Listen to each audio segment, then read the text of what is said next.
No puedo admitir.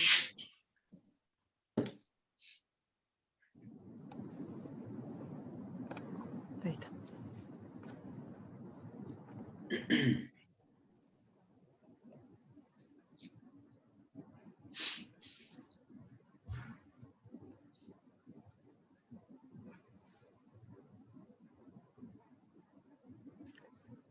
Buenos días a todos los que se van sumando. Gracias por participar. Le voy a dar la palabra al doctor Claudio Viale, director del Instituto de Investigaciones Jurídicas Empresariales de la Bolsa de Comercio. Así que bienvenidos a todos y adelante, Claudio. Bueno, buenos días a todos nuevamente. Muchas gracias, Marina, por haberte preocupado y habernos puesto en escena a todos. Voy a saludar primero al amigo Aníbal Pardini, que es el director de la sala de Derecho Informático o de todo lo que tiene que ver con la informática y el fenómeno jurídico. La presentación de su currículum vitae me parece que es un poco... No sé si hace falta darle tanto tiempo a eso, porque él va a mostrar con su locuacidad y con su calidad académica e intelectual la solidez de su perfil personal. De todas maneras, es un colega, es abogado, ha hecho un máster en el Austral sobre Derecho Empresario y está a cargo de la sala tanto del colegio como de la Bolsa de Comercio, que tiene que ver con el fenómeno tecnológico y el fenómeno jurídico, una cuestión que hoy realmente nos convoca, porque nosotros podemos llegar a ser parte de un robot o ser los dueños del robot. Y en el ámbito de la empresa y en el ámbito del tráfico comercial y empresarial es donde la utilización de esta tecnología es cada vez más intensa, aun cuando nosotros no nos demos cuenta de lo que estamos utilizando. Por eso, hoy nos hemos permitido también traerlo al ingeniero Martín Carreras para que no nos hablemos solamente de derecho, sino que también tengamos el perfil de la herramienta en sí.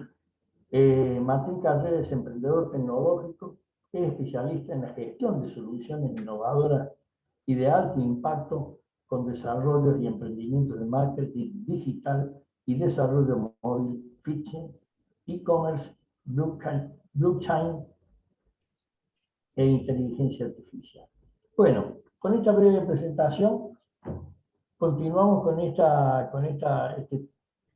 tres grandes presentaciones que hacemos, que fueron la de la semana pasada con el doctor Granero, hoy con Aníbal y Martín, y próximamente, estamos viendo la fecha, de acá 10-15 días, vamos a hablar sobre las estafas, es decir, sobre la ilicitud en el manejo de la tecnología. También una cuestión que puede ser interesante, no solamente para los abogados y los contadores, sino para todos los que están a cargo de la gestión de la cuestión empresarial y empresarial. Aníbal, entonces quedás vos con el uso de la palabra y muchas gracias nuevamente a vos y a Martín por haber concurrido a darnos este nuevo pantallazo. Bueno, muchas gracias, Claudio, por esta posibilidad y más que nada por el apoyo que constantemente recibo de tu parte para difundir estos temas que a veces no nos dan tiempo a recibirlos y simplemente nos atropellan. Así que creo que hoy vamos a hacernos el tiempo para recorrer 3 o 4 puntos o herramientas fundamentales que entiendo que todo empresario, emprendedor, alguien que está frente a un comercio, una actividad productiva, tienen que conocer para no verse, como les digo, sorprendido en su actividad. Lamentablemente, para el querido público, esto va a tener 2 patas, una jurídica y otra tecnológica. La jurídica, vamos a tratar de que no sea un plomazo. Le vamos a poner un poquito de dinamismo, y yo voy a dejar el repaso de la normativa en sí relegado a un esquema que me voy a permitir compartir, y que en un tiempo no muy largo va a formar parte de un documento que vamos a disponibilizar, Claudio, a través de la sala, para que puedan tener un resumen ejecutivo de lo que se diga en el día de hoy, ¿sí? Yo me permití esquematizar esto con una presentación de PowerPoint, un poco para ir viendo cuál es el recorrido sobre estas herramientas, cuyo uso no son sinónimo de transformación digital, ¿sí? Transformar digitalmente es algo más, es un camino largo, no digo tedioso, sino muy interesante para los que estamos en el tema, pero no es un estado, no es compro esta tecnología, uso firma digital, uso firma electrónica, uso blockchain, ya estoy transformado digitalmente. No, eso es un error. La transformación digital implica inclusive adaptar las estructuras empresariales para orientarlo ya a la entrega, el diseño, el delivery de otro tipo de servicios, ¿sí? Es un proceso que algunos lo toman como un desafío y otros de manera traumática, pero en ambos casos creo que es inevitable como factor de subsistencia, ¿sí? de la actividad empresarial y productiva. La primera foto es cuál es el panorama, porque a veces recibo consultas sobre si existe algún tipo de regulación o no sobre el ámbito, sobre la vinculación de la tecnología con el derecho, si ha sido captada el uso de determinada tecnología por parte del derecho. Sí, la respuesta es sí. El panorama tecnológico nos permite a nosotros ver que hasta en juicios se utilizan medios para tramitar causas o se utiliza la tecnología como medio de prueba, ¿sí? Sin ir más lejos, en procesos locales como el procedimiento laboral, los libros de sueldo se firman digitalmente y así se arriman a probanza en juicio. El panorama legislativo tenemos que ha sido en cierto modo reactivo, se han ido implementando o se han ido sancionando normas que contemplaban parte de la parte tal vez más conflictiva de lo que se le iba presentando a la sociedad, delitos informáticos, protección de datos personales. Esto ha sido en principio de manera no integral, sino de forma reactiva, como para ir conteniendo el avance de la tecnología.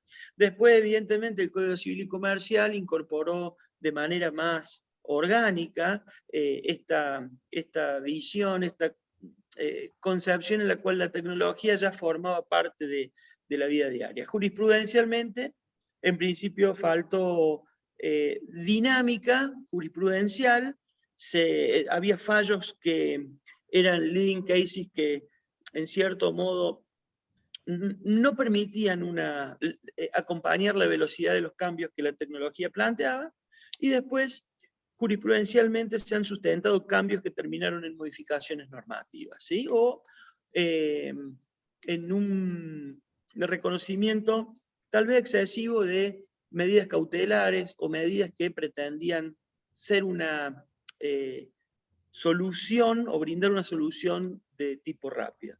Y doctrinariamente ha habido una gran evolución local. En Argentina ya hay mucha gente que escribe sobre el tema de esta vinculación de tecnología y derecho.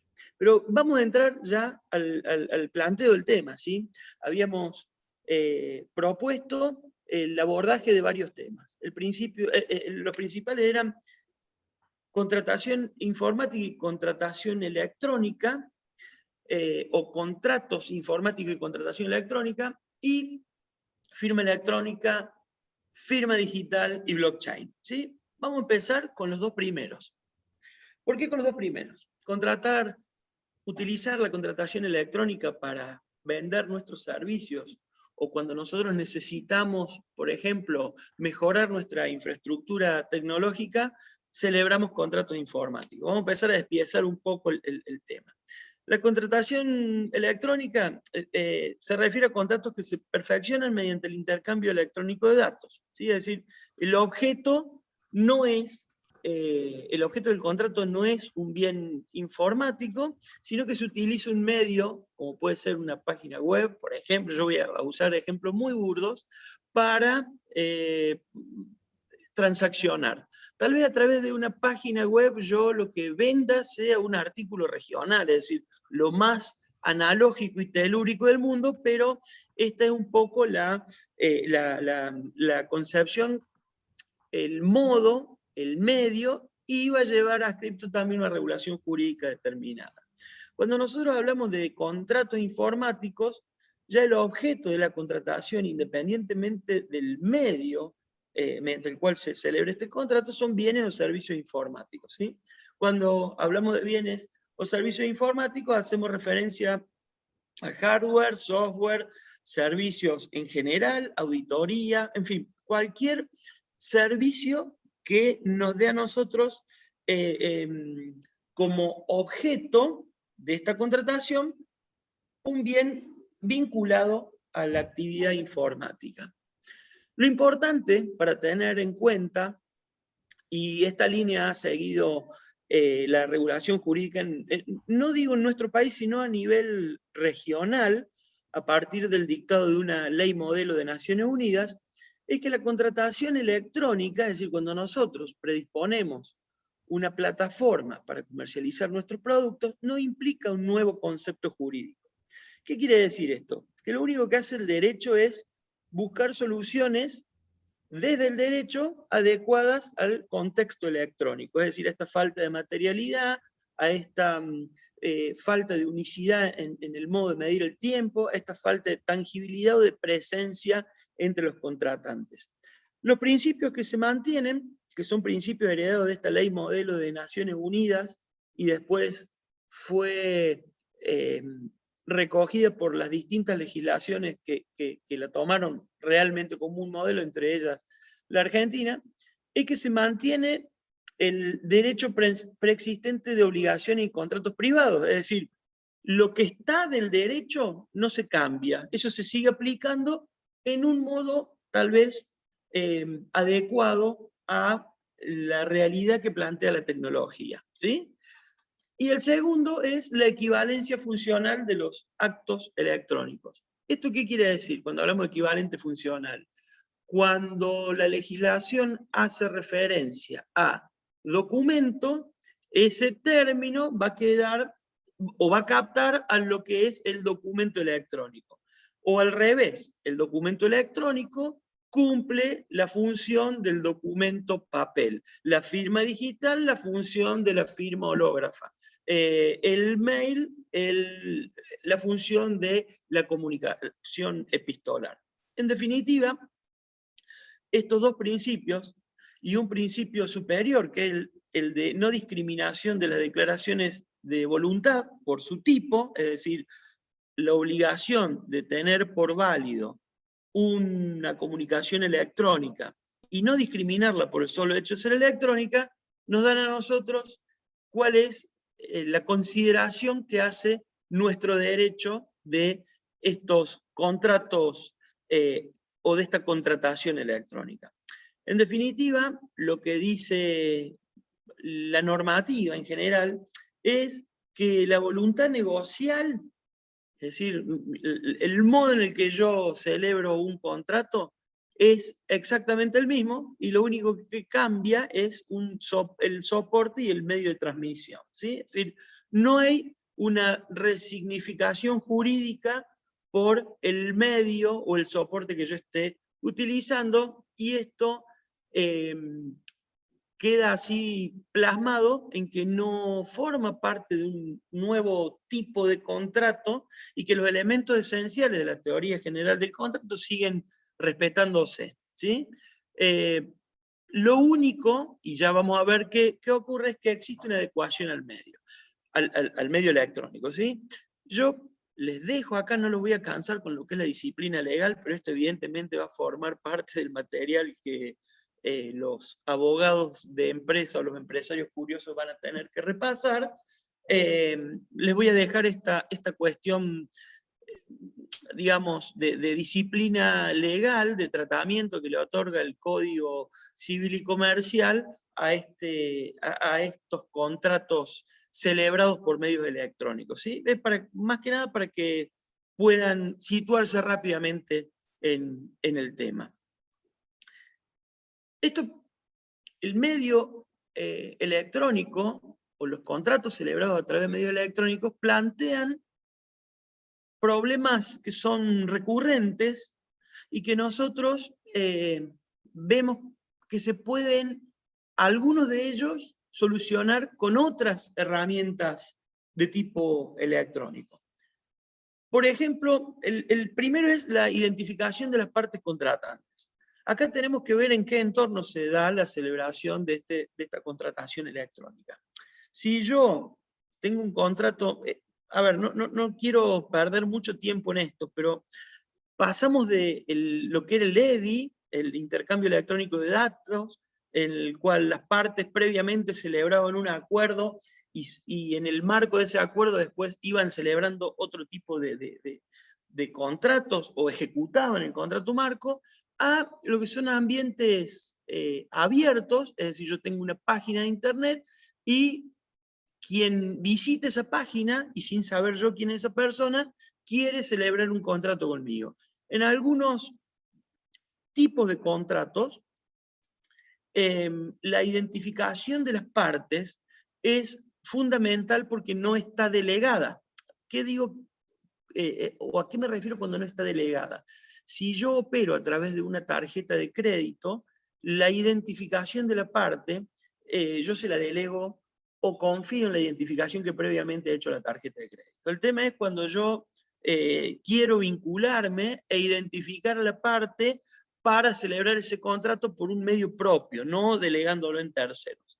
Eso sería, en principio, el primer problema. El segundo es el lugar de celebración del contrato.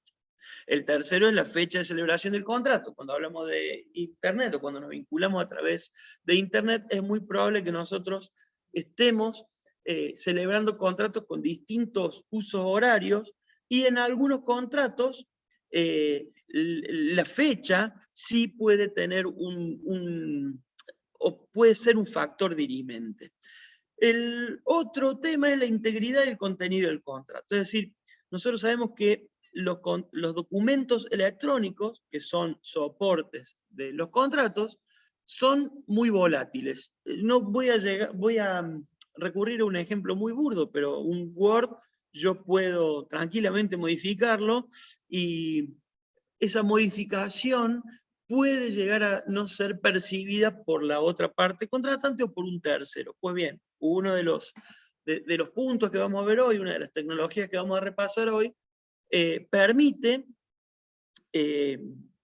acreditar o, digamos, satisfacer el requisito de la inalterabilidad del documento o del soporte del contrato. Otra de las cuestiones es el original y la copia. ¿Por qué pongo así en original y copia? A ver, los documentos electrónicos siempre son originales.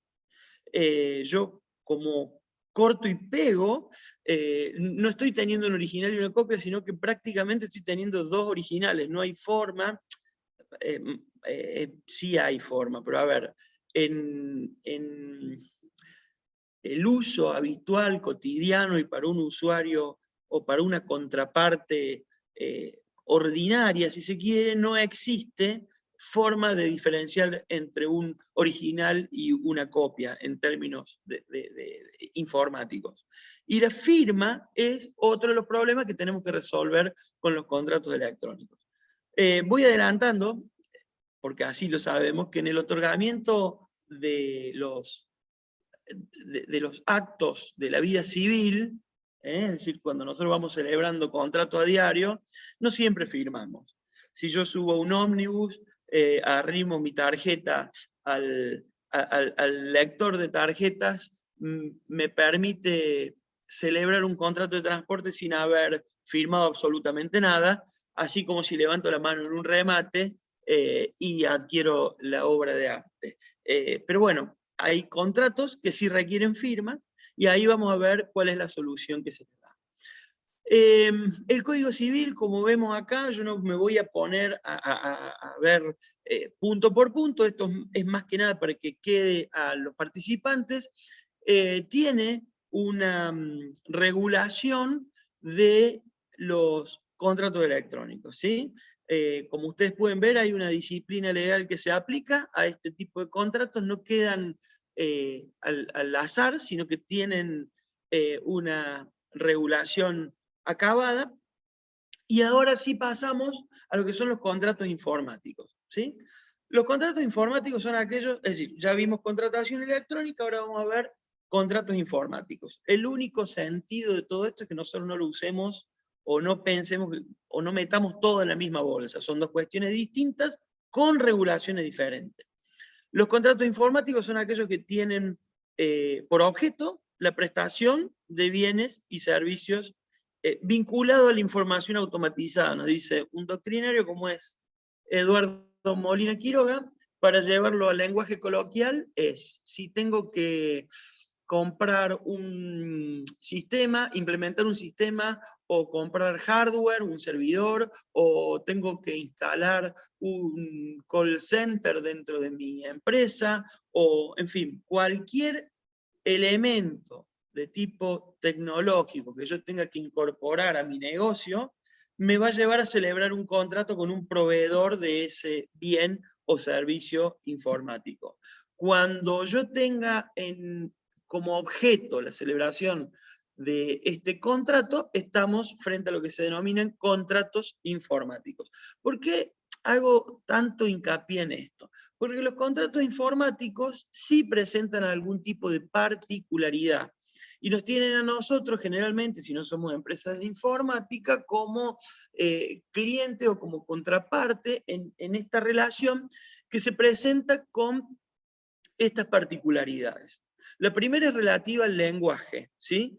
Hay imprecisión y ambigüedad del lenguaje. Pues si bien son cuestiones técnicas, lo que ha ocurrido es que muchos de estos contratos están teñidos de neologismos o de términos extranjeros, a veces mal traducidos, que no nos dan certeza sobre qué estamos precisamente contratando, ¿sí?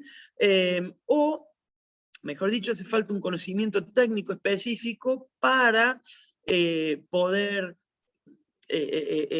digamos, evacuar esta ambigüedad e imprecisión.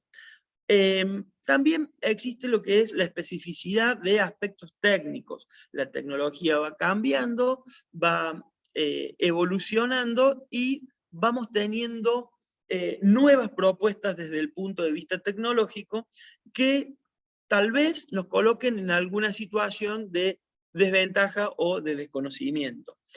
Evidentemente, la especificidad de aspectos técnicos producen, y esto lo ha entendido así la jurisprudencia, es decir, las distintas sentencias que se han expedido sobre el tema, produce un desequilibrio en el nivel de conocimientos técnicos de las partes contratantes. Si yo voy a contratar a una empresa que se dedica a la provisión de software, un software, evidentemente conocen mucho más ellos de lo que, del servicio o del producto que voy a adquirir, que yo que llevo una necesidad a satisfacer, ¿sí?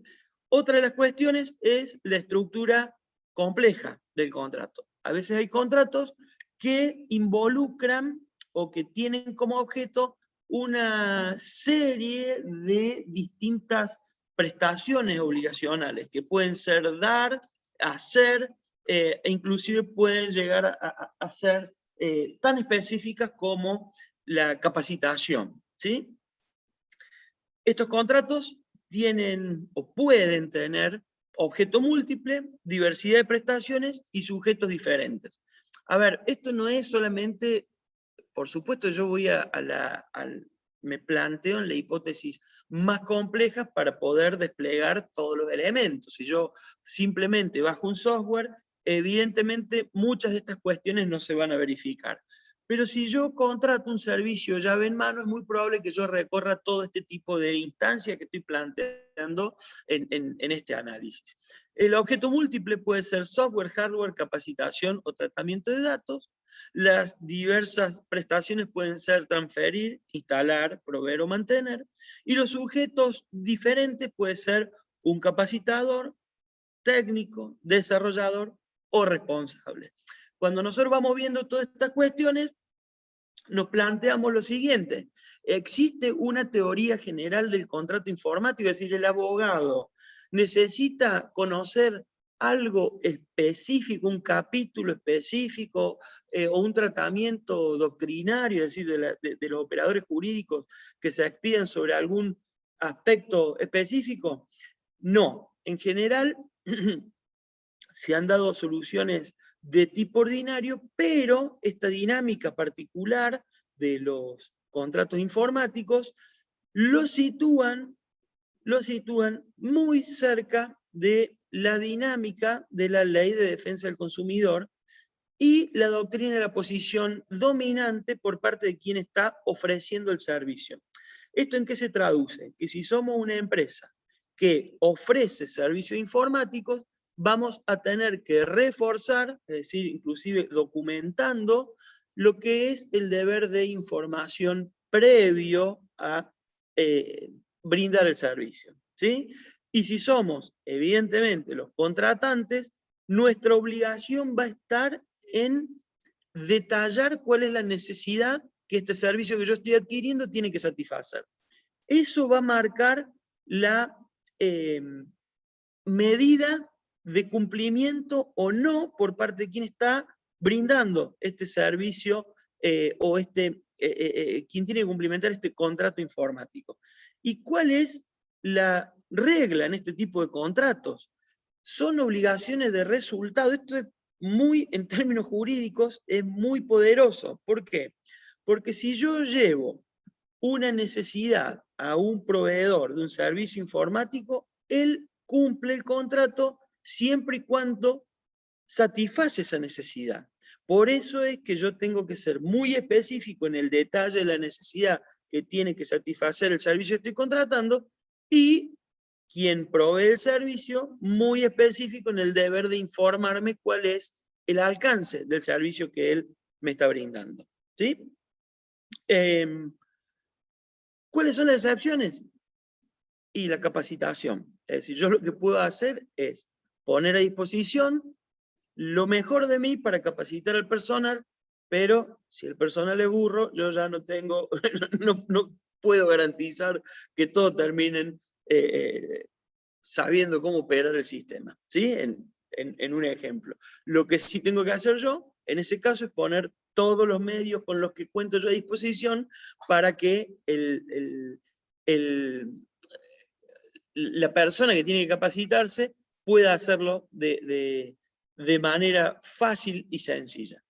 Eso sería más o menos la diferencia entre contratación electrónica y contrato informático. Van a contar con esta exposición, con este PowerPoint, y después sí con un documento, como les dije, que va a resumir este planteo que estamos haciendo.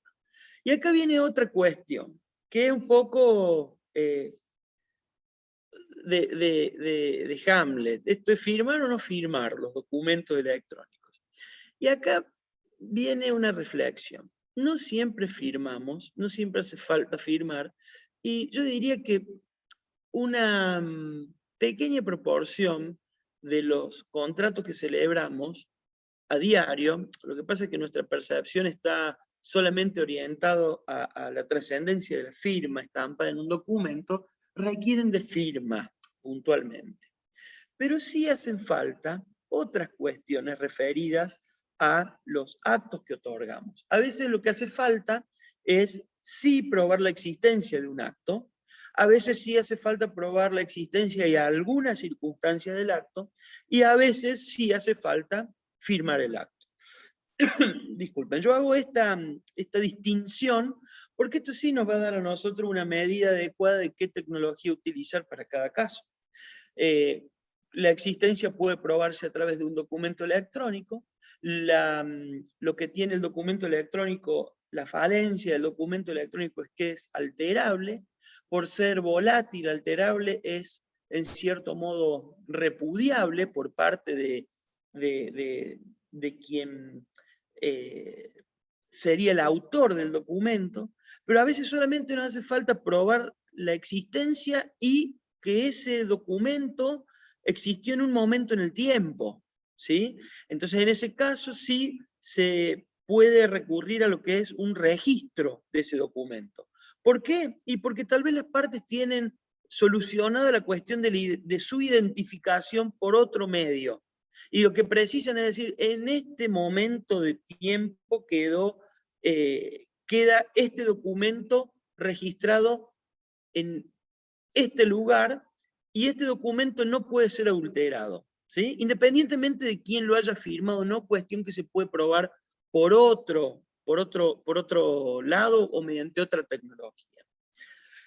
Estas circunstancias también pueden referirse a lo que son sellos de tiempo, sellos de competencia, es decir, yo puedo firmar un documento como un documento electrónico, lo puedo firmar con mi firma digital como Aníbal Pardini, pero puedo firmarlo también como Aníbal Pardini abogado. Estos sellos de competencia, es decir, este sello que acredita algún atributo que yo ostento, puede ser también canalizado a través de la tecnología. Es como un sello de goma, digamos, pero electrónico. Y también podemos llegar a precisar, geolocalizar la celebración de un acto por el motivo que fuera. Imaginemos, no lo llevemos a contrato solamente, imaginemos que estamos con la necesidad de acreditar un hecho violatorio de alguna normativa. Un agente de tránsito que saca una foto, le coloca sello de tiempo y geolocaliza el hecho en el documento. Nadie podría después discutir ese documento si contiene estos elementos que ya le brindan al juzgador un panorama más cierto de dónde ocurrió el hecho que en este caso podría o no multarse. Y después existe la obligación de firma. Esta obligación de firma parte del andamiaje jurídico que establece el Código Civil y Comercial y también se otorga, o mejor dicho, se establece cuál es la regla para satisfacer la obligación de firma en documentos electrónicos, ¿sí? Vamos a ver ahora, o entramos ahora en lo que es firma digital y firma electrónica y posteriormente blockchain. En fin, esto vamos a hacer un repaso muy rápido, espero no estar ni aburriéndolo ni ser torpe en la exposición, pero vamos a ir bien ágil con esto. La firma digital es una herramienta técnico-jurídica que permite, como dice la presentación, identificar al autor, asegurar la integridad del contenido y hacer oponible ese documento. Acá dice no repudiable, en realidad esto es una exageración, repudiable es. Nadie me impide que yo diga que no en juicio. El tema es que yo puedo decir no en juicio pagando distintos precios procesales. Yo puedo decir no en juicio y transferirle la carga de la prueba a quien me está demandando, o puedo decir no en juicio, ese documento electrónico no es mío, y tener que ser yo quien pruebe que no es mío. Pues bien, la firma digital lo que logra es la inversión de esta carga de la prueba. Es decir, quien dice no haber firmado un documento, en vez de dejar a manos del actor correr con la prueba pericial o lo que fuera, tiene que salir a probarlo él. Y esto nosotros los abogados sabemos que en términos de litigio importa un gran esfuerzo procesal y también dotar de alguna incertidumbre al proceso, porque las pericias caligráficas no siempre son los elementos, yo no quiero hablar evidentemente mal de ningún perito, pero interviene un sujeto que le puede dar algo de incertidumbre a el proceso, digamos. Dicho en criollo, los abogados preferiríamos no tener que recurrir a una pericia que confiar en una pericia, digamos, en algunos casos. Vamos a ver ahora qué es lo que no es esta herramienta, como le digo, técnico-jurídica. ¿Por qué es técnico-jurídica antes? Es técnica porque hace falta una tecnología determinada por estándares y hay una ley que prevé cuál es ese tipo de tecnología. No solamente tecnología, hacen falta procesos, hacen falta personas con calificaciones profesionales determinadas. Realmente se habla de una, no es que se habla en los pasillos, la ley establece la obligación de satisfacer una infraestructura de firma digital, satisfaciendo estándares internacionales, ¿sí? Que son auditados a su vez por una autoridad de aplicación del régimen. Pero imaginemos que existen dos sujetos con la misma tecnología. Es más, un sujeto A que satisface el estándar y un sujeto B que tiene una tecnología de superpunta, un Elon Musk, alguien que tiene un Tesla para competirnos con tecnología. El sujeto A, que satisface el estándar tecnológico, cuenta con una autorización jurídica por parte de la autoridad de aplicación para comercializar certificados de firma digital. Estos certificados de firma digital son las lapiceras digitales, son las que nos permiten a nosotros firmar digitalmente. Esa firma digital va a tener más valor que la de esta persona, de este super tecnólogo Elon Musk, que no cuenta con esa licencia estatal para comercializar certificados de firma digital. Por eso es que, en términos jurídicos, la firma digital es, en Argentina y en muchísimas partes del mundo, porque esto también forma parte del cumplimiento de la Ley Modelo de Naciones Unidas, una herramienta técnico-jurídica, ¿sí? Que no es firma digital. Y vamos rápido. No es la firma escaneada. Este es un ejemplo de los bancos que solamente escanean la firma a los efectos de hacer el cotejo en pantalla. No es la digitalización de la huella dactilar, ¿sí? Esos son elementos de identificación biométrica, pero no vehículos válidos para manifestar la voluntad. Ni tampoco es una contraseña, si bien cuando yo tengo que firmar, debo colocar una contraseña. ¿Qué permite la firma digital? Identificar al autor del documento, asegurar la integridad del contenido del documento. Esto también, al asegurar la integridad del contenido del documento, lo permite la tecnología blockchain, y por lo tanto hacerlo oponible. También satisface la obligación de conservar los documentos, es decir, yo puedo sustituir el registro o la guarda del papel por su equivalente en documento electrónico firmado digitalmente, ¿sí? Acá viene otro temita. ¿Qué se puede firmar digitalmente y qué no se puede firmar digitalmente? Esto es un poco teoría de conjunto, este es el universo de actos jurídicos que yo puedo otorgar. Existen actos que no requieren firma, como di ejemplos, el transporte y el remate. Existen actos que requieren ser firmados, y acá yo pongo la ley de firma digital 25506, acá hay una cuestión de explicación de la evolución, que son instrumentos particulares en soporte digital, es decir, cualquier instrumento particular en soporte digital podría firmarse, pero esta ley tenía 4 excepciones. Había algunos actos que no podían ser firmados digitalmente. Este artículo 4 fue derogado por la 27466, y ahora sí se pueden firmar estas categorías, son 5 categorías de actos que tenían que ver con actos personalísimos, del derecho de familia, del derecho sucesorio, y algunos que tuvieran incompatibilidad de formas. Después de esta ley, 27466, se puede firmar cualquier tipo de acto que surja o que pueda estar instrumentado en un soporte digital. Y antes existía una categoría de actos que, además de la firma digital, requería una autorización adicional, como eran los recibos de sueldo, ¿sí? ¿Qué ocurrió? En el año 2019 no hizo más falta solicitar la autorización para implementar recibo de sueldo en el ámbito de la empresa, recibo de sueldo digitales. Con lo cual, hoy por hoy, lo único que tengo que hacer yo al momento de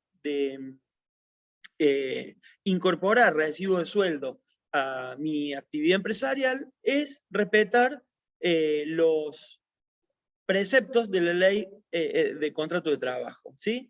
La resolución 346 indica cómo debe implementarse, pero prescinde de la autorización del Ministerio de Trabajo de la Nación, que era realmente tedioso, a veces se tardaban 6 meses, 8 meses para lograr ese tipo de autorización. Lo interesante de todo esto es cuál es la vara que utiliza el Código Civil y Comercial para decir, señor, este documento está firmado o este documento no está firmado según lo que yo como Código Civil establezco. En el artículo 288 dice que los instrumentos generados por medios electrónicos, el requisito de la firma queda satisfecho si se utiliza una firma digital. Entonces acá se reaviva una vieja dicotomía entre firma digital o firma electrónica. Entonces dice, ¿existe la firma electrónica? No. ¿Qué hago con los documentos que yo firmo electrónicamente? ¿Se entienden firmados o no? Bien, no se entienden firmados y ya vamos a ver por qué. Este es el esquema que trae el código, expresión escrita, como una de las formas de manifestar la voluntad, instrumentos públicos, instrumentos particulares.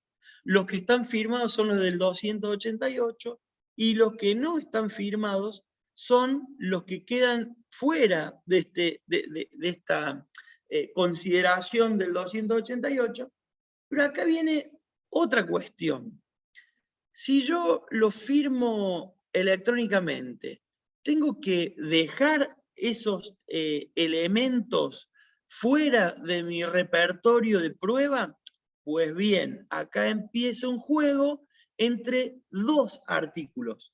Uno es el 1051 y el otro es el 319. ¿Qué dice el Código Civil y Comercial? Miren, el 1051 dice, usted puede llevar cualquier cosa a probanza, ¿sí? No, el juez no se va a limitar en aceptar la prueba. Eso sí, cuando tenga que considerarla, esto dice el 319, lo que va a hacer es ver, entre otras cuestiones, la sofisticación de la tecnología que usted está aplicando para ver cuánto lo convence al juzgador. Es decir, si bien la firma electrónica no satisface el requerimiento de firma, yo no lo descartaría al momento de tener que utilizarlo como prueba. Ahora bien, si yo tengo que diseñar mi negocio o como parte de mi negocio necesito requerir firma de los intervinientes, de los contratantes, evidentemente no voy a utilizar firma electrónica para satisfacer ese requerimiento. Esto es básicamente este pantallazo entre firma electrónica, firma digital, contratación electrónica y contratos informáticos. Blockchain, y ya con esto le voy a dar el paso a Martín, es una tecnología que nos permite descentralizar el registro. Es decir, la utilidad que nos da blockchain es señalar o reforzar un aspecto que viene como una debilidad del documento electrónico, que es la alterabilidad. A través del registro en blockchain, yo lo que puedo hacer es llevar como prueba a juicio un elemento, un documento electrónico que en principio podría haber sido alterado, acreditando que el mismo no ha sufrido alteración desde el hecho que yo quiero invocar. Es decir, en fecha tanto yo te mandé este documento para su revisión. Imaginemos que las partes ya tenemos la cuestión de la identidad solucionada por otro lado, o por alguna herramienta o una plataforma. Y yo lo único que quiero es dejar sentado que este documento va a permanecer en el tiempo con esta forma y ha sido registrado en una tecnología que no permite que una sola persona pueda modificar el documento, sino que requiere de algo matemáticamente y prácticamente imposible, que es que personas que no se conocen se pongan de acuerdo para modificar un documento. Es decir, esto es, en términos de inalterabilidad, la herramienta más segura que existe o que ha propuesto el estado del arte tecnológico. ¿Sí? Martín nos va a explicar cómo funciona, porque muchas de estas cuestiones, a ver, es más fácil sacar una foto que explicar cómo funciona la fotografía. Con la tecnología sucede lo mismo. Blockchain, si ustedes necesitan indicar que un documento no ha sufrido alteración, lo que pueden hacer justamente es recurrir a un registro de este documento. Existen también distintos modos, y acá sí voy a hacer me tomo 5 segundos, para el registro de los documentos en cadena de bloques. Uno es subir el documento entero, cuestión que tal vez no sea la recomendada, y otra es subir lo que es, ya Martín lo va a explicar, el hash del documento, es decir, lo que es, si se quiere, un resumen del documento, un identificador del documento, como si fuera la patente del documento, que si yo al momento de volver a exhibir ese documento he cambiado un espacio, varía ese número, falta la coincidencia y automáticamente el sistema va a decir este documento fue adulterado desde el momento en el que se registró. Martín, vos disculpa que yo sea tan indio para explicar esto, pero me parece que más que explicarlo sería bueno que lo muestres. Lo que sí yo quiero también dejar sentado es que blockchain, como firma digital, como las criptomonedas, que tal vez es por lo que nosotros más conocemos o intuimos esta tecnología, comparten una base tecnológica conceptual, es decir, esta cuestión de bloques concatenados, de registros descentralizados, surgen de una concepción en la cual interviene un tercero. Generalmente cuando yo tengo un sistema de información o de permisos, en una empresa existe el jefe de sistema que me blanquea la clave, que tiene acceso absolutamente a todos los permisos y que puede inclusive sustituir mi identidad si quisiera. No quiero decir que esto ocurra. En estas tecnologías intervienen un tercero que desarrolla de manera propia o en conjunto con una comunidad determinadas operaciones que le dan garantía a los contratantes o a los usuarios de esta tecnología de que ninguna de estas dos personas puede ponerse jerárquicamente sobre toda la información que le permita sustituir la identidad del otro. No sé si ha sido claro, pero lo importante es que tengamos estas dos o la noción de que esta es una concepción superadora a la jerárquica. Es decir, en un caso existen alguien con la suma de los permisos que permite sustituir mi identidad como usuario, y en el otro, esos permisos existen disgregados o diseminados o en poder de terceros que no le permiten a las partes sustituir su identidad, ni a los terceros tampoco hacer lo propio. Ahora sí, Martín, yo te dejo, disculpa que te los dejo a todos mareados, eso sí, arroja un poco de claridad sobre el tema, mostrándonos cómo se utiliza esta herramienta de blockchain. Dale, Aníbal, muchas gracias, un saludo a todos. No, creo que lo has explicado muy bien. Blockchain viene a romper varios paradigmas tradicionales, sobre todo con el uso de las criptomonedas. Tenemos que entender que blockchain es una base de datos que está en todo el mundo, en miles de servidores al mismo tiempo. Por eso la información que se registra en blockchain es imposible de alterar. Lo que guardamos dentro de esta red es imposible de modificar. Y hay un concepto que todos tenemos que conocer, que ahora yo le voy a pasar a mostrar un ejemplo, pero me gustaría primero comentarles que yo para acceder a blockchain tengo que tener algo que se llama billetera. Lo deben haber escuchado, las famosas billeteras de blockchain o las billeteras de criptomonedas.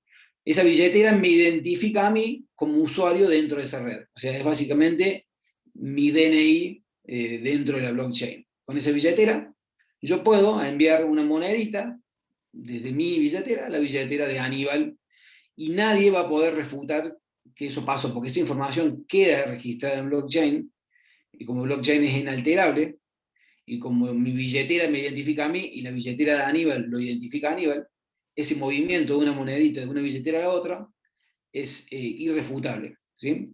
Entonces, por eso todo el mundo de la criptomoneda, Bitcoin sobre todo, utiliza blockchain, o sea, todo lo que hay por detrás de todas las criptomonedas del mundo es blockchain. O sea, blockchain es la tecnología que permite que existan las criptomonedas. ¿Okay? Entonces, empezamos a pensar y dijimos, ¿por qué no podemos utilizar blockchain básicamente para certificar, por ejemplo, que un documento existió en un momento? O sea, ¿cómo podemos hacer para que yo valide mi identidad, Aníbal valide su identidad, y los dos podamos subir un documento a esta red, cualquier tipo de documento electrónico, firmado digitalmente o no, un documento electrónico, y cómo podemos hacer para que ese documento quede registrado e inalterable para siempre? Entonces dijimos, listo, tenemos que utilizar blockchain. Entonces ideamos una plataforma que básicamente permite a dos personas identificarse, validarse, subir un documento para que el mismo quede inalterable para siempre, y registrarlo dentro de blockchain con las billeteras de cada uno, ¿sí?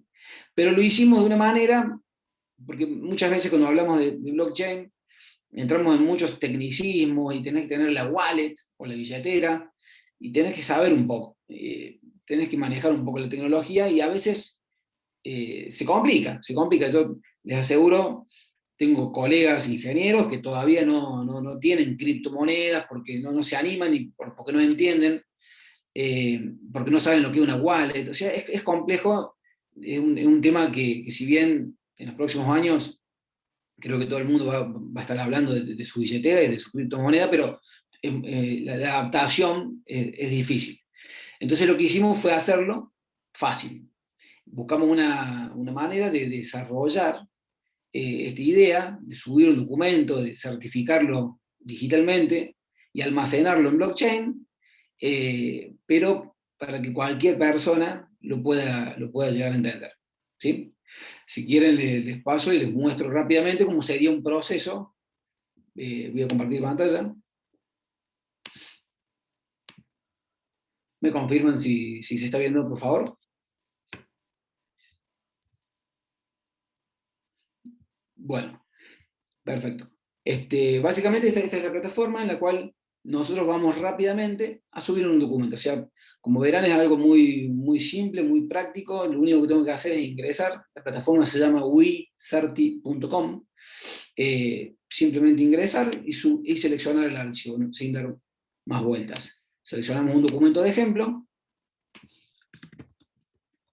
De prueba, le ponemos un número, no sé, documento de prueba 7, para hacer el ejemplo. Y agrego a los firmantes. En este caso, soy yo, con mi cuenta de mail personal, y lo agrego a Aníbal, y agrego otra cuenta de mail, que también es mía, para después poder validar el documento. Ya está. Simplemente lo que hice fue seleccionar el documento, ponerle un nombre, y agregar uno o más firmantes. Acepto las condiciones, continuar, y le genero una contraseña. Voy a poner 1, 2, 3, 4, 5, 6, 7, 8, para que toda esta operación de firmado de documentos se mantenga en un ambiente protegido tecnológicamente. O sea, solamente yo y Aníbal vamos a saber que la contraseña es 1, 2, 3, 4, 5, 6, 7, 8, para que ninguna otra persona, una persona malintencionada, quiera acceder a ese documento mientras nosotros estamos firmados. El documento en este momento todavía no ha subido a blockchain, está temporalmente encriptado en servidores. Por eso requerimos de esta contraseña temporal. Perdón. Continuamos. Listo. accedemos al documento, ponemos la contraseña que ingresamos recién, y como ven, ya tenemos el proceso de identidad. O sea, yo ahora voy a tener que decir que yo soy yo. Básicamente, tengo que subir mi DNI, selecciono mi DNI, ¿dónde está mi DNI? Acá está. DNI 1, la foto del frente, la foto de dorso, y hago un videito diciendo lo que estoy firmando, o que me identifique de alguna manera, con el DNI en el frente. Por ejemplo, estoy grabando en este momento, esto es una prueba.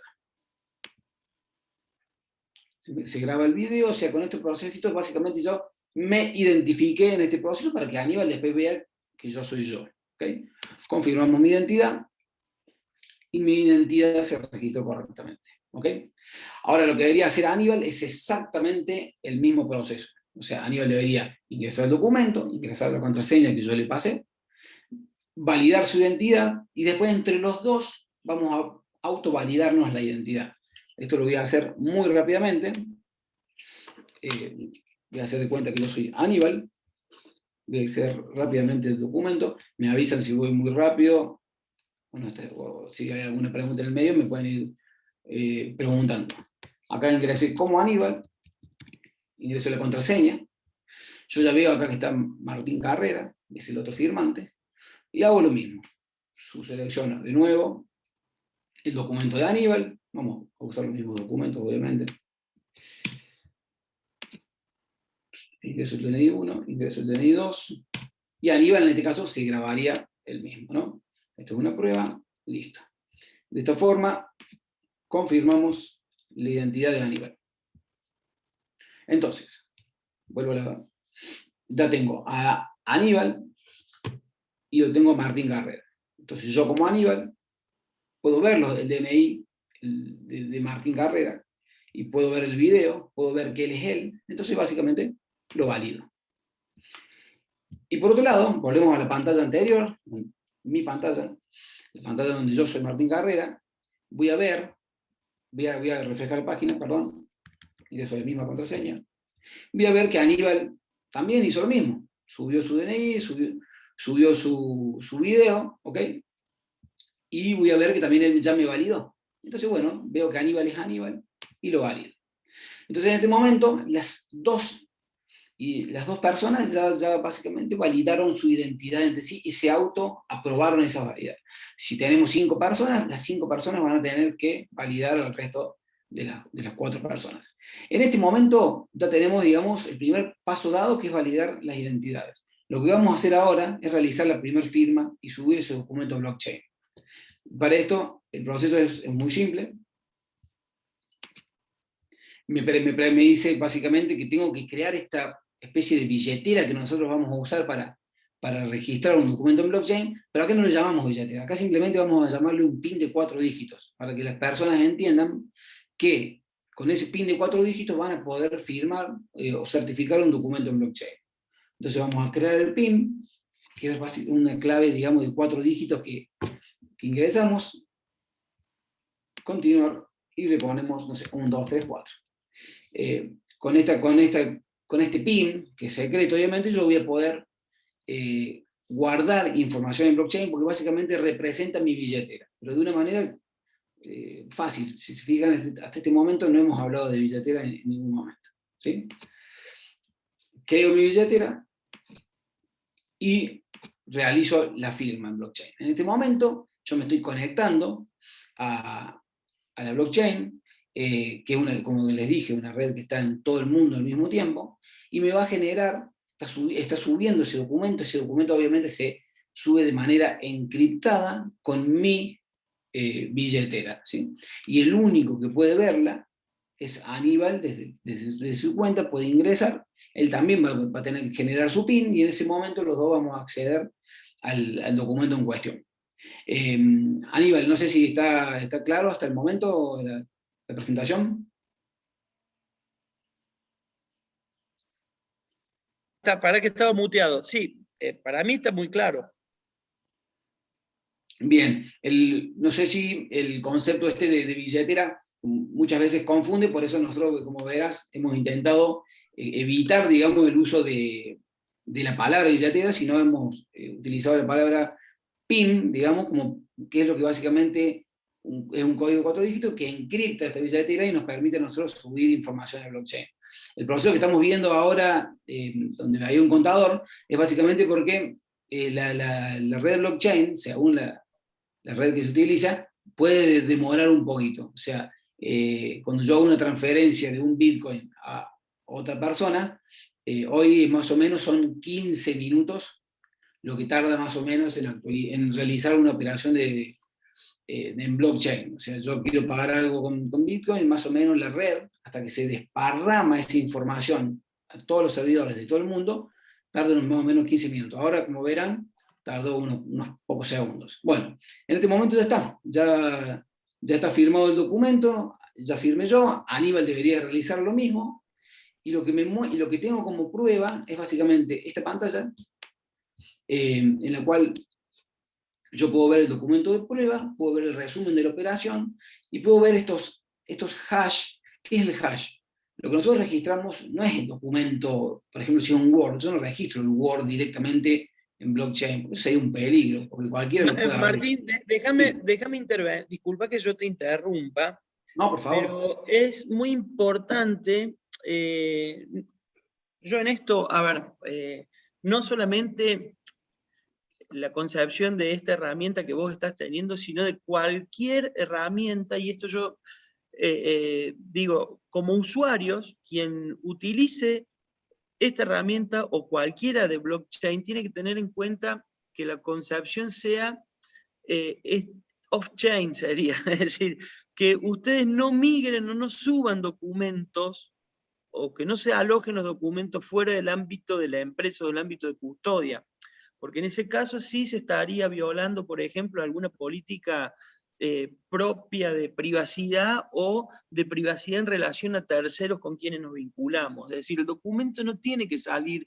de la empresa. Sí puede salir de la empresa o de nuestro ámbito de custodia lo que sería la patente del documento. Es decir, yo le llamo patente para que nosotros tengamos una referencia con una cuestión de uso, pero este hash, esta designación del documento sí podemos exportarlo, porque en realidad no estamos migrando fuera de nuestro ámbito de custodia ningún elemento que deba ser sometido a confidencialidad. ¿Se entiende? A ver, para José, cuando yo me muevo dentro de un ámbito empresarial, me vinculo con terceros y hay elementos que pueden estar sometidos a confidencialidad. Si yo estuviera registrando, o mejor dicho, si para utilizar blockchain yo tuviera que migrar fuera del ámbito de mi empresa este documento para que se haga un registro y después vuelva a ingresar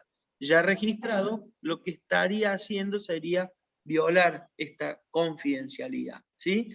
Ahora, si yo lo único que hago es migrar fuera de la empresa o de mi ámbito de custodia este hash, este número, esta combinación alfanumérica que no es el documento, pues entonces no estoy violentando esta confidencialidad a la que se encuentran sometidos algunos documentos, ¿sí?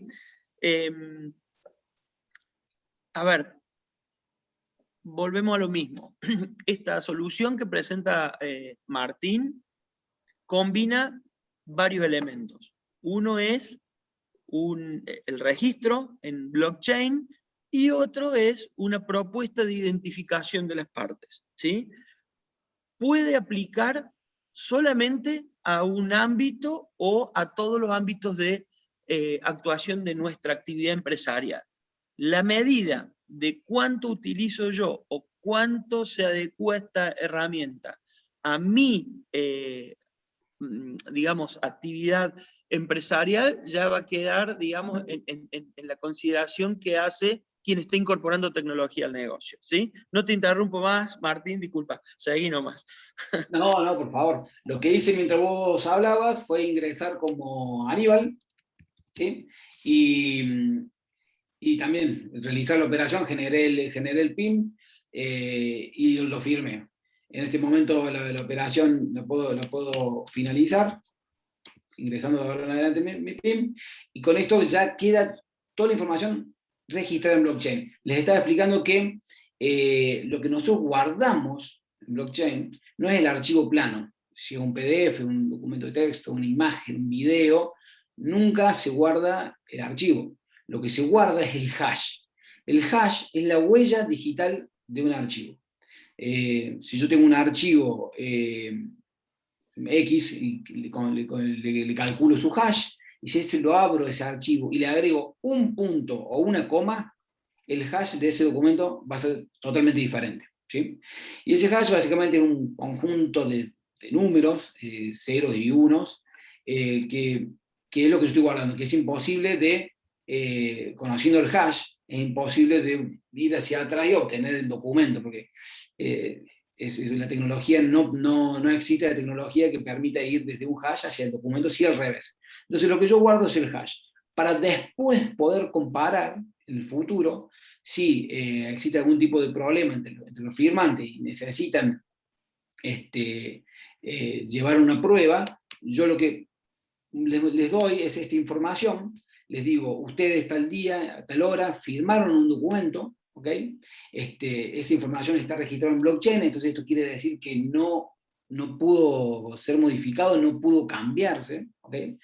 Le estoy diciendo que los dos identificaron sus identidades, los dos se aprobaron las identidades, ¿ok? Y de esa forma es imposible que nieguen que subieron el documento que está guardado. Ese documento, perdón que voy a cerrar esta ventanita, ese documento, lo que guardamos de ese documento es el hash. Entonces nosotros damos una herramienta para que vuelvan a subir ese documento y se comparen las huellas digitales del documento subido hace varios años cuando firmamos con Aníbal y el que queremos ver ahora. De esa forma podemos saber si su documento fue alterado o no fue alterado. Y lo que mostramos es toda la prueba y accesos a básicamente la red de blockchain. Fíjense, si yo le doy clic, voy a entrar a la red de blockchain que estamos utilizando y van a ver un montón de ceros y unos. Este es el hash del documento, como les dije, que todo esto representa el documento que yo subí, por más que se vea así. Yo total después voy a comparar hash con hash, desde qué billetera se generó hasta qué billetera, este es básicamente el paso, y un montón de información extra que guarda la blockchain. Esta información queda pública y para siempre. No hay problema que sea pública porque no sabemos quién es quién, solamente yo y Aníbal podemos acceder a esta información, pero tenemos ya básicamente la prueba irrefutable de que los dos firmamos un documento y que ese documento existió en cierto tiempo. Martín, hay gente que está haciendo preguntas y yo voy a ir repasando, ¿sí? Dale. A ver, ¿en qué blockchain corre? ¿Ethereum? Sí, la tecnología es muy similar a Ethereum, pero la red es una red argentina que se llama RSK, que es una de las redes más grandes del mundo, porque es básicamente todos los mineros, no quiero entrar en detalles, pero todos los mineros o todos los servidores de Bitcoin también minan o utilizan, digamos, RSK, utilizan RSK, exactamente. Bien. Acá verán RSK Explorer. ¿Dónde se verifica el hash? ¿Solo en esa plataforma? Yo un hash lo puedo verificar con cualquier tecnología. Yo puedo entrar a una página web, buscar en Google, convertir documentos hash, es una encriptación estándar mundial, o sea que yo, el día de mañana, Wizard desaparece, yo puedo buscar ese documento de texto que subí, puedo calcularle el hash con cualquier herramienta gratuita de Google, o sea, de Internet, perdón, que hay miles, y calcular la huella digital de ese documento, para después compararlo con esta huella digital que nosotros subimos. Bien. Acá hay una pregunta que hace Mariela, y voy a tomar la posta de contestarla yo, y me dice, ¿esta herramienta podría afectar de algún modo o en parte la función de los escribanos? Y acá viene, a ver, bueno, vos también, Martín, pero yo he participado de un proceso junto al Colegio de Escribanos de Córdoba de transformación digital, un proceso en el cual los escribanos están muy lejos de cuestionar estas herramientas, incorporándola a un perfil de escribano 4.0, si se quiere, en el cual muchos de los actos que otorgan los escribanos se hacen valiéndose de estas herramientas. Yo entiendo que la función del escribano es mucho más compleja que la constatación de una identidad. Por lo cual no creo que pueda sustituirlo, pero sí son excelentes complementos para transformar y agilizar la función del escribano. Si yo les digo que hoy existen actas notariales en formato electrónico, es en cierto modo porque estoy reafirmando esta dirección que desde el Colegio de Escribanos, que la escribanía, el notariado en general está tomando, luego de resistir mucho tiempo cuestiones como eran la firma digital, registros en blockchain y demás, ¿sí? Es más, los registros están modernizando y también están transformando el modo de brindar información, gestionarla y registrarla, adecuándolo a este tipo de tecnologías que después van a necesariamente consumir los escribanos. Así que yo creo que muy lejos de afectarlo, o mejor dicho, sí la afecta en buen modo, la moderniza. No creo que los escribanos estén en contra. Quien está en contra, el escribano que está en contra de esto, entiendo que no termina de comprender cuál es el escenario de transformación que se está viviendo, ¿sí? Pero ya oficialmente están viendo a estas herramientas como aliados para el ejercicio de este nuevo notariado. ¿Qué sigue acá? Inalterable. Convertidor. ¿Quiénes son los creadores de la plataforma Wizardy? Esta te toca a vos, Martín. ¿Quiénes son los creadores de la plataforma Wizardy? Bueno, Wizardy es una empresa de Córdoba, con base de desarrollo en la ciudad de Buenos Aires, también en Córdoba. Yo soy socio accionista, co-founder de la plataforma, y bueno, y recién está en sus comienzos. O sea, ya hace un año que está hay una versión beta, se podría decir, que es una versión que estamos largando para obtener feedback de los usuarios. O sea que es una plataforma muy, muy reciente, muy, muy joven, digamos. Martín, ¿esto va a tener algún costo por operación? ¿Cuál es el esquema yo ya me adelanto tomando la pregunta de Valentín, si esto va a tener algún costo por operación? ¿Cuál es tu esquema? ¿O cuál va a ser tu esquema? Sí, la idea hoy es gratuita la herramienta, hoy cualquier persona puede firmar y subir documentos de manera gratuita, pero la idea en un futuro es, esto ya hablando como emprendedor, digamos, el objetivo inicial siempre es juntar masa crítica, y después la idea sería que tenga un costo, pero debería ser una cosa absurda, digamos, del costo, debería ser muy, muy, muy barato, para decirte 100 pesos. Estamos en ese análisis, pero por el día de hoy es de acceso gratuito. Bien, Salvador pregunta, ¿qué legislación soporta la herramienta? Los jueces que tienen que admitir pruebas de carácter informático. ¿Están al tanto de esto? Permitime contestarla. Sí, a ver, yo no voy a contestar por toda la judicatura, pero sí se utilizan, generalmente lo que hacen es recurrir o valerse mucho de peritos para que realicen esta operación que yo entiendo que en el futuro no va a hacer falta, recurrir a peritos. Estamos en una etapa de transición, Salvador, y muchas veces los jueces prefieren soportar sus decisiones sobre la base de un dictamen pericial. La legislación es desde la ley de firma digital, que reconoce el documento electrónico, Código Civil y Comercial, que reconoce también el documento electrónico, y el conocimiento de estándares internacionales que hacen, digamos, a lo que es blockchain, con los dos artículos que yo explicaba en la exposición, que eran el 1051 y el 3719, para diligenciar la prueba. El primero establece la libertad probatoria, y el segundo le indica al juez cuál es el criterio, cuáles son los criterios que debe adoptar según sea la sofisticación de la tecnología que instruya al elemento llevado a prueba a juicio. No sé si he sido claro con la contestación.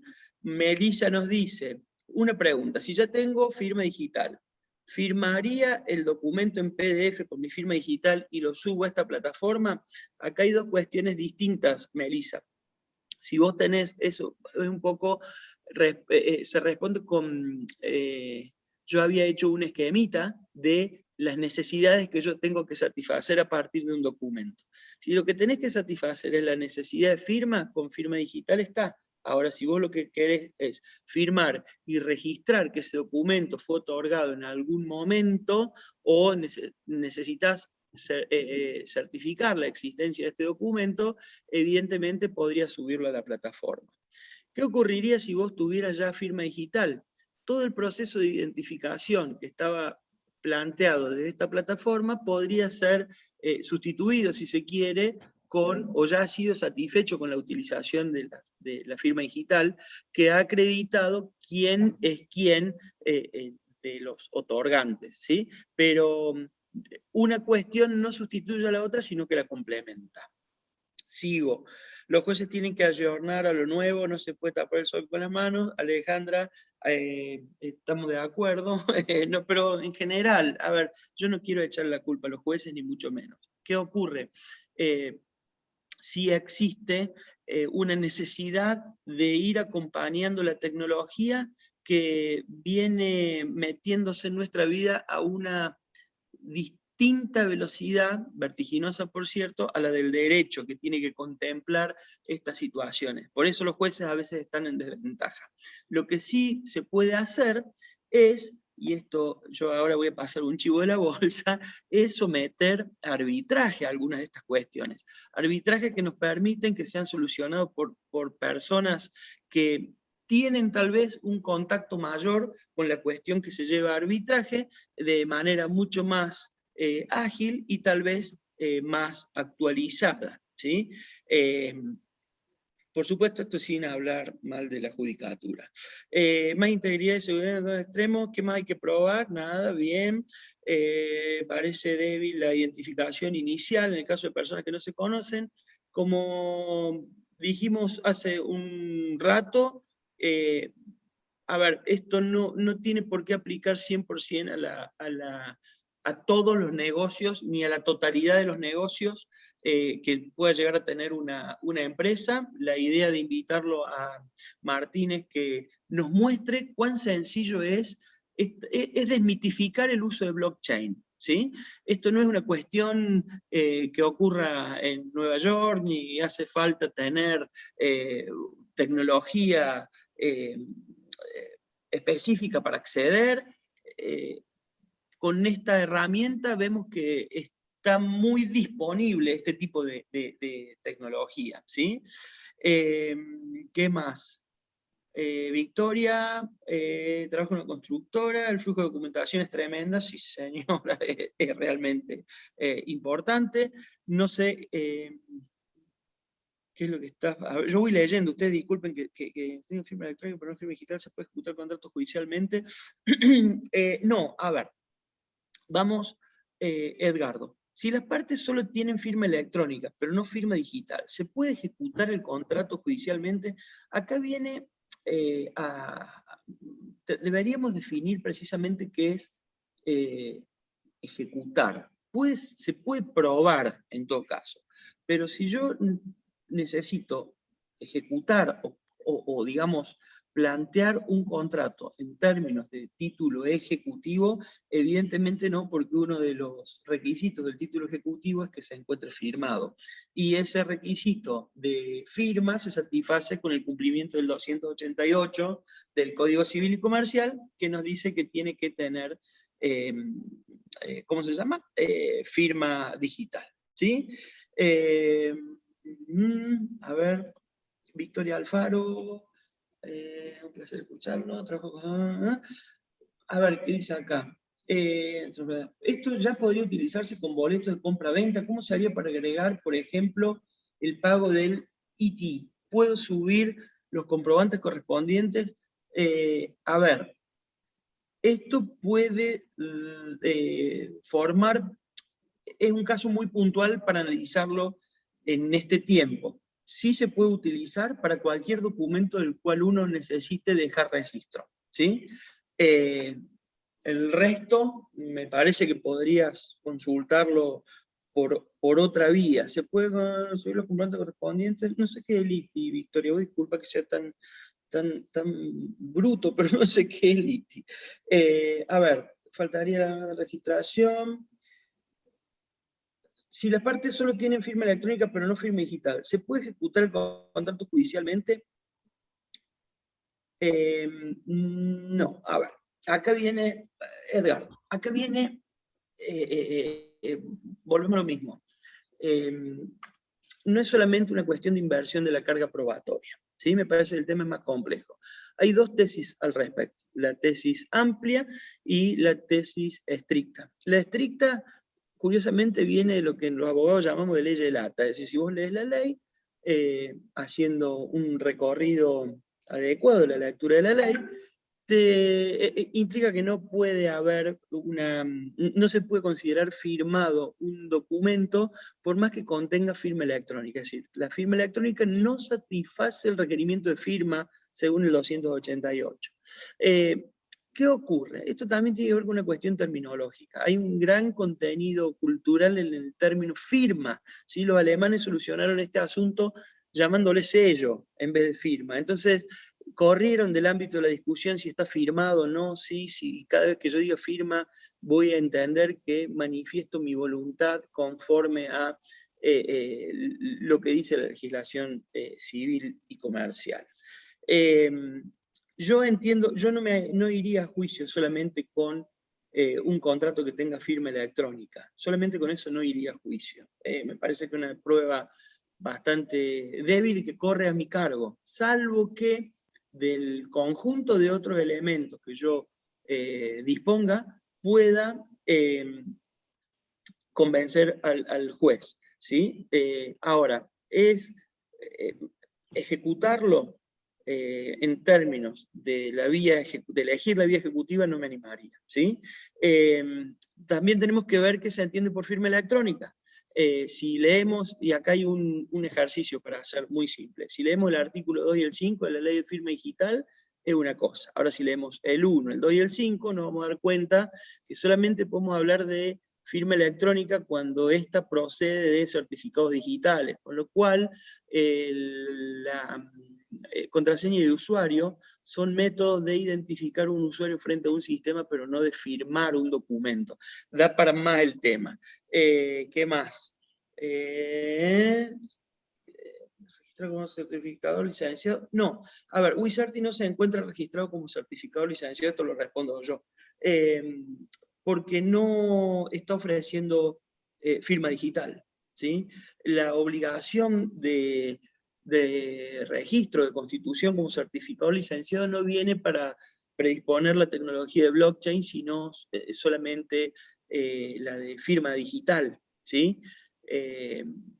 Esto está en el artículo 17 y también el 18 de la ley 25506.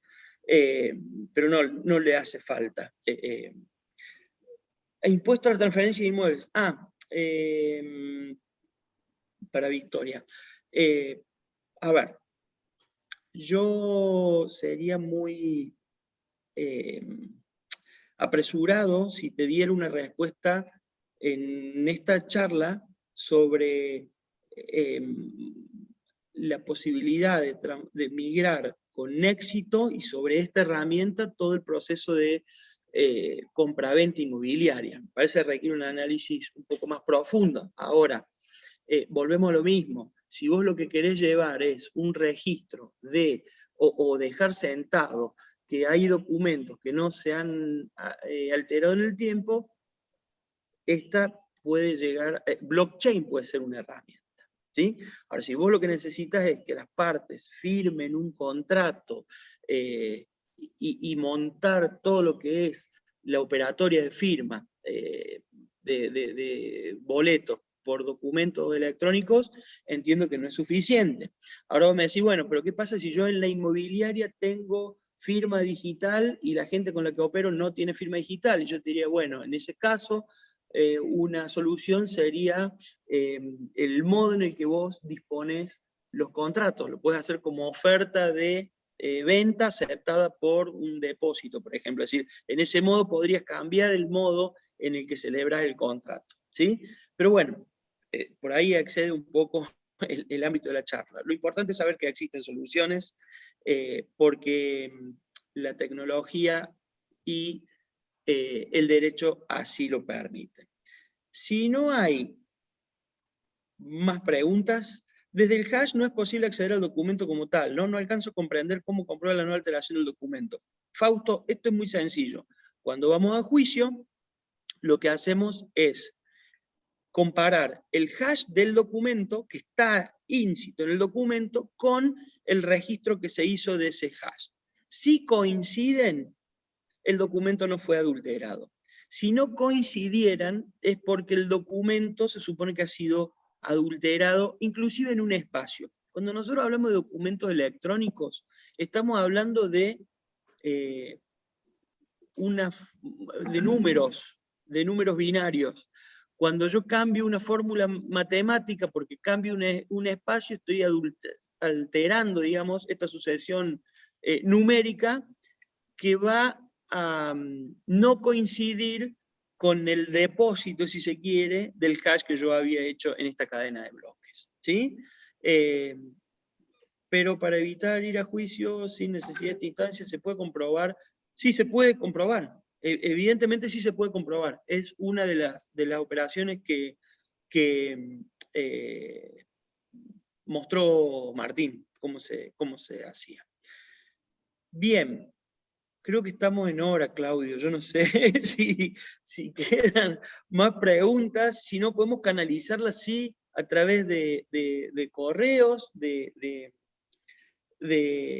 digamos, los contactos propios del instituto. Sí prometo que va a haber un documento, tal vez un poco más esquematizado, más amplio. Yo a veces soy desordenado, pero bueno, me puede, esto me apasiona y a veces lleva a que hable más rápido de lo que pienso.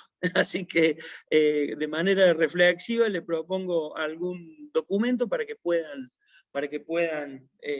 no sé, ahondar en el tema.